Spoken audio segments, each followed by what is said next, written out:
تو میں امام اعظم کی بلندی آپ کو بتا رہا ہوں کہ امام اعظم حنیفہ رضی اللہ تعالیٰ عنہ کا مرتبہ اور مقام کیا ہے. تو امام شافعی رضی اللہ تعالیٰ عنہ وارضاہ عنہ خود یہ اتنا بڑا امام کہ امام احمد ان کے سامنے بیٹھنے والے ان کے شاگردوں میں سے ہیں. اور امت تقریباً تحقیق کے اندر اور حدیث کے فن کے اندر جس کو علو مرتبت کے درجے پر رکھتی ہے وہ حضرت سیدنا امام شافعی رضی اللہ تعالیٰ عنہ، حضرت سید المحدثین ہمارے آقا امام احمد بن حنبل رضی اللہ تعالیٰ عنہ اجمعین. یہ وہ شخصیات ہیں. امام احمد سید المحدثین ہیں اور یہ شاگرد امام شافعی کے ہیں. اور امام شافعی سے جب کسی نے پوچھا کہ ابو حنیفہ کون تھے تو فرمایا ابو حنیفہ کو میں تمہیں کیا بتاؤں رضی اللہ تعالیٰ کون تھے، بڑے بڑوں کو جانتے نا، بے ڈھنگا آدمی کیا جانے کہ میرے سامنے کون ہے. کیونکہ جو واقعی میں با کمال ہوتا ہے وہ چیزوں کی قدر کو جانتا ہے. جوہری ہی نگینے اور ہیرے جواہرات کو جانتا ہے. اگلا تو محض اس کو ایک کرسٹل سمجھ کر یا ایک پتھر سمجھ کر یوں اٹھا کر پھینک دے، لیکن جو اس کا ماہر ہو. تو حضرت امام شافعی سے جب پوچھا گیا کہ امام اعظم کو آپ کیسے دیکھتے ہیں، میں 50 گھنٹہ بھی تقریر کروں تو میری تقریر ایک طرف، امام شافعی کا ایک جملہ ایک طرف. امام شافعی سے پوچھا گیا کہ آپ امام ابو حنیفہ کو کیسے دیکھتے ہیں تو فرمایا بھائی میں تجھے کیا بتاؤں، تیرا علم کتنا ہے، تیری سطح کیا ہے کہ میں تجھے بتاؤں امام اعظم کیسے ہیں. تیرے ظرف کے اندر اتنی کشادگی نہیں ہے کہ وہ باتیں تیرے اندر میں داخل کروں، اور تیرے اندر اتنی صلاحیت نہیں کہ تو ان کے کمالات کو سمجھے. اور میرے اندر جو ان کا مطالعہ، ان کے بارے میں جو معلومات ہے وہ میں کیسے بیان کروں، کا تفصیل کیا بیان کروں. میرے جیسا شخص جو علم کا پہاڑ ہے تجھے ایک بات اس بات کو سمجھاتا ہے. فرمایا ہم دوائی بیچنے والے ہیں، ابو حنیفہ دوائی بنانے والا ہے. یہ جملہ جو ہے حضرت امام شافعی سید المحدثین، بولیے سبحان اللہ، سید المجتہدین رضی اللہ تعالی عنہ وارضہ عنہ کا آپ کو خوب واضح کر رہا ہوگا کہ امام اعظم حنیفہ رحمہ اللہ کتنی عظیم ہستی ہیں.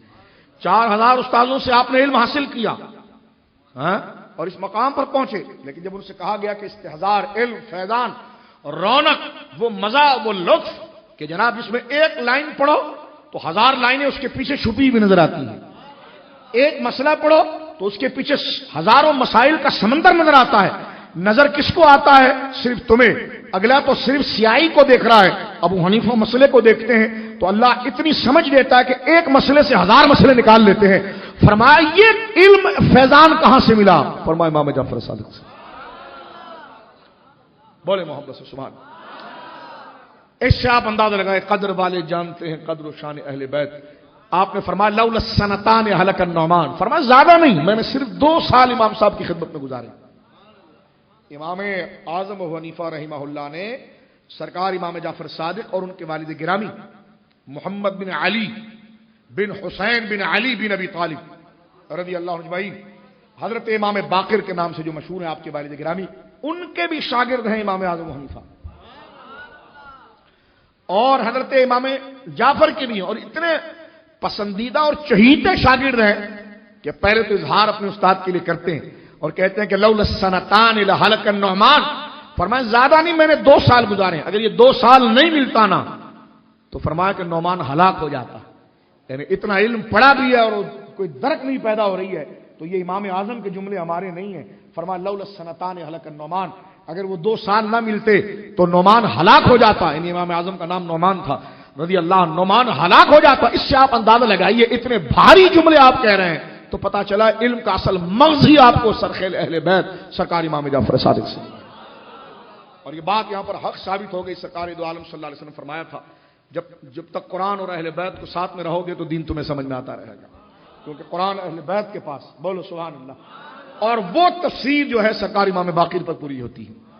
یعنی امام حسن مولا حسن پر، مولا حسین پر، مولا زین العابدین پر، مولا امام باقر پر، مولا امام جعفر صادق پر، مولا سرکار موسیٰ کاظم پر، مولا سیدنا امام علی رضا پر، مولا امام حسن عسکری پر، حضرت مولا حضور سیدنا امام مہدی پر، مولا شیخ عبد القادر جیلانی پر، مولا داتا گنج بخش علی حجویری پر، مولا سرکار پیر محلی شاہ صاحب علی رضی اللہ گولوی رضی اللہ اجمعین پر. یہ وہ فیضان اہل بیت کے سرچشمے ہیں جن کی تحقیقات کو دیکھ کر بندے کا دل کہتا ہے واقعی میں حضور نے فرمایا کہ علم اہل بیت قرآن کے ساتھ ہوں گے اور قرآن اہل بیت کے ساتھ ہوں گے.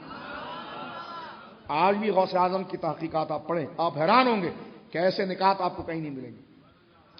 آج بھی آپ حضور قبلہ سیدنا داتا گنج بخش علی حجویری جو حسنی سادات ہیں، ان کی کشف المحجوب شریف پڑھیں گے آپ حیران ہوں گے کہ ایسی باریکیاں اور مسائل کی ایسی تعبیریں کہیں نہیں ملتی.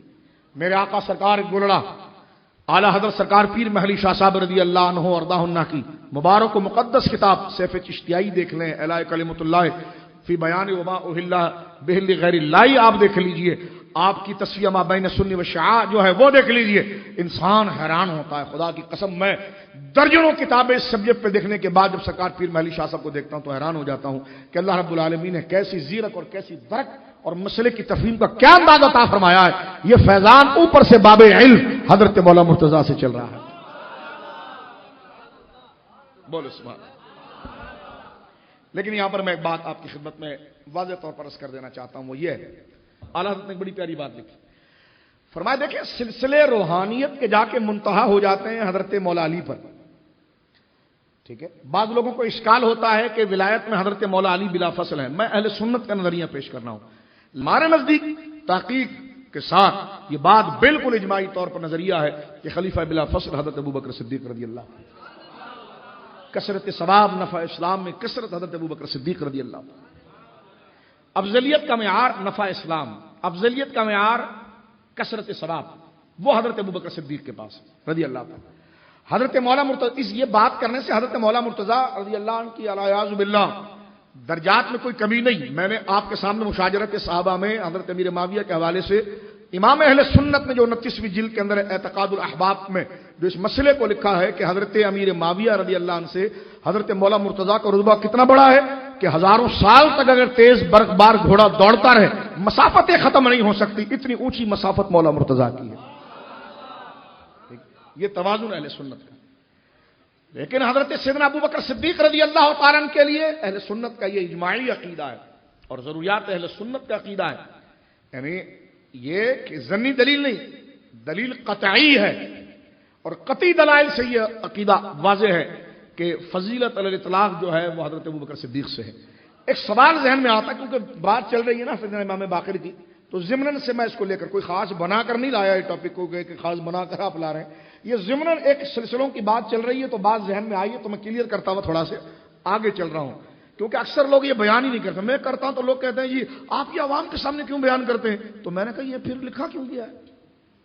آپ سمجھیں اور بیان کریں اس کو، اور بیان کرنا چاہیے تاکہ ہمارے صحبت میں بیٹھنے والا ہمارا دوست بچہ وہ پہلے عقیدے میں اتنی باریکی کو مضبوط رکھتا ہو کہ جب وہ علم پڑھنے کے لیے درس نظامی میں آئے تو پھر فولاد بنے وہ تو علم میں، تو اسے یہ ساری چیزیں پہلے سے پتا ہو جائیں نظری اور عقیدے کی. اب آپ سنیے کہ ذہن میں یہ ہو سکتا ہے کہ روحانی سارے سلسلے جا کر حضرت مولا مرتضیٰ پر منتہا ہوتے ہیں. یعنی ہمارے شجروں کو آپ دیکھیں تو وہ چاہے سلسلہ قادریہ کے شجرے ہوں، تصوف کی بات کر رہا ہوں میں طریقت کی، چاہے سلسلہ قادریہ کا شجرہ ہو جو پیر و مرشد سے ملتا ہے، چاہے سلسلہ عالیہ چشتیہ کا ہو، چاہے سلسلہ عالیہ سہروردیہ کا ہو، چاہے سلسلہ عالیہ نقشبندیہ مجددیہ کا ہو، یہ سب اپنے شیوخ سے ہوتے ہوتے ہوتے ہوتے ہوتے ہوتے ہوتے حضرت امام علی رضا تک پہنچتے ہیں اور پھر سب سلسلے ایک ہو جاتے ہیں. پھر امام علی رضا رضی اللہ تعالیٰ عنہ سے پھر حضرت موسیٰ کاظم تک پہنچتے ہیں، سرکار امام جعفر صادق تک پہنچتے ہیں، سرکار امام علی رضا تک پہنچتے ہیں، سرکار موسیٰ کاظم تک پہنچتے ہیں، پھر اوپر چلتے ہیں سرکار امام جعفر صادق پر، پھر حضرت امام باقر پر، سرکار امام زین العابدین پر، سرکار مولا حسین پر، پھر جا کر یہ حضرت سیدنا علی المرتضیٰ رضی اللہ عنہ سے متصل ہوتے ہیں. کبھی یوں ہوتا ہے کہ یہ مخفف ہوتا ہے تو کبھی مختصر ہوتا ہے، تو یہ پھر حضرت مولا مرتضیٰ سے حضرت حسن بصری یا پھر نیچے جنید بغدادی سے جوڑ کر پھر حضرت مولا مرتضیٰ تک پہنچتا ہے. تو اس میں یہ بات ذہن میں لائی جاتی ہے کہ جناب یہ سلسلے یہاں منتہا ہو رہے ہیں تو اس میں پھر رتبے کی فضیلت کیا ہے؟ تو رتبے کی فضیلت یہی ہے جو حضرت ابوبکر صدیق کی ترتیب خلافت کے حوالے سے یہ کہ سلسلہ ولایت کسی سے جاری ہونا یہ اس بات کی دلیل نہیں ہے کہ جس سے بظاہر جاری نہیں ہوا وہ رتبے میں اعلیٰ نہیں ہے. اس کو بڑی پیاری تعبیر سے امام احمد رضا نے سمجھایا. فرمایا دیکھو یہ بتاؤ کہ رتبے میں امام حسن کا رتبہ بڑا ہے یا امام حسین کا بڑے بھائی ہونے کے بعد؟ صرف بڑے بھائی نہیں، حضرت امام حسن جو ہے حضرت حسین کے صرف بڑے بھائی نہیں بلکہ رتبے میں بھی بڑے ہیں اور آپ نے ان کی بیعت کی ہے. لیکن امام حسن سے کوئی سلسلہ طریقت نہیں چلا، امام حسین سے چلا. تو کیا آپ امام حسن رضی اللہ تعالیٰ کی افضلیت کا انکار کر دیں گے؟ بس یہی مولا مرتضیٰ اور حضرت ابوبکر کے لیے سوچیں. کل اللہ ٹھیک. اب ہم بات کو آگے لے کر چلتے ہیں.